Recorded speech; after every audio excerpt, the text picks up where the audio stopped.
Enjoy learning! Quarter 3 Week 1 lesson is all about mathematical system. Our most essential learning competency. At the end of the session, students are able to describe a mathematical system. You're about to begin the second half of your grade 8 journey. For this week, you will describe a mathematical system.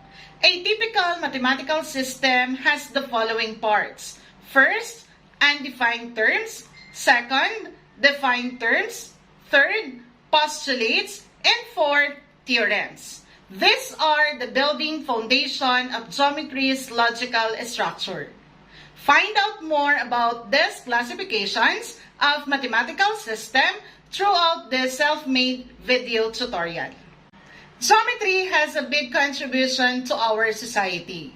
It is the beginning of numerous easy and complicated designs such as buildings, infrastructures, houses, or even churches. This implies that we apply to the modern world what Euclidean theories in geometry have been given. But who is Euclid? Let us know more about Euclid of Alexandria. Euclid of Alexandria lived before Common Era, was known as the father of geometry. So take note, class, Euclid of Alexandria is the father of geometry. He systematized ancient Greek and Near Eastern mathematics and geometry. Euclid of Alexandria introduced the mathematical system.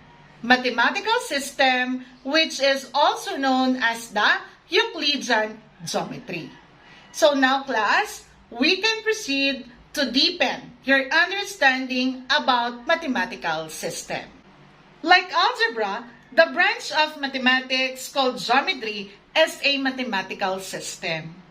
But how are we going to define mathematical system?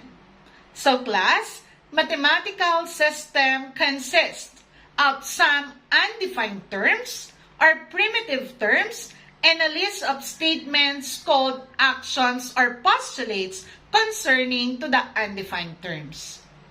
One obtains a mathematical theory by proving new statements called theorems, using only the actions or postulates or logic system and previous theorems. So class, to have a better understanding about the parts of mathematical system, let us discuss them one by one. The first classification of mathematical system is what we call the undefined terms. Undefined terms are the starting point of the mathematical system, which are used to define or explain other terms or concepts in the system. They do not have a formal definition. Instead, description, illustration, or demonstration are used to have a better understanding of their meaning. Meaning to say, undefined terms are terms that do not require a definition but can be described. One of the examples of undefined terms is a point. A point is a location. It has no size, no width, no length, and no depth. It is shown by a dot. It is named using an uppercase letter, meaning to say capital letter. So for example, point A, or simply A. Some of the real-life examples of a point are tip of the pencil, mole in the face, or even corner of a box. So as you can see on our given real-life examples, they represent a point.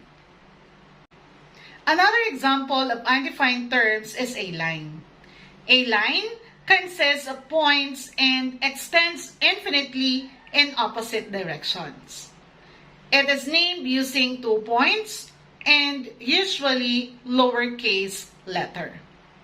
So for example, line BC or line M. Some of the real-life examples of a line are edge of a book, string of a kite, and barbecue stick. As you can see on our given illustrations, it represents a line. Why? Because it extends in opposite directions. The third example of undefined terms is a plane. So what is a plane? A plane is a flat surface which extends infinitely in all directions. It is named by 3 points in the plane that are not on the same line or by a capital script letter. For example, plane ABC or plane M. Some of the real-life examples of a plane are sheet of paper, screen of smartphone, or even mirror. So anything has a flat surface. So as you can see in our given illustration, it represents a plane. Let's move on to the second classification of the mathematical system, which are called defined terms. Defined terms are terms explained using undefined terms. Meaning to say, defined terms are the terms of the mathematical system that can be defined using undefined terms. The different kinds of defined terms are line segment, ray, angle, collinear points, non-collinear points, coplanar points, and non-coplanar points. So let us discuss it one by one. The first one is line segment. Line segment is a part of a line that has two endpoints whose length is fixed. For example, line segment AB or segment AB. It can be illustrated in this way. The second is the ray. Ray is a part of a line which extends in only one direction indefinitely. For example, ray CD. And it can be illustrated as. The third kind of defined terms is angle. Angle is a union of two rays with a common endpoint called vertex.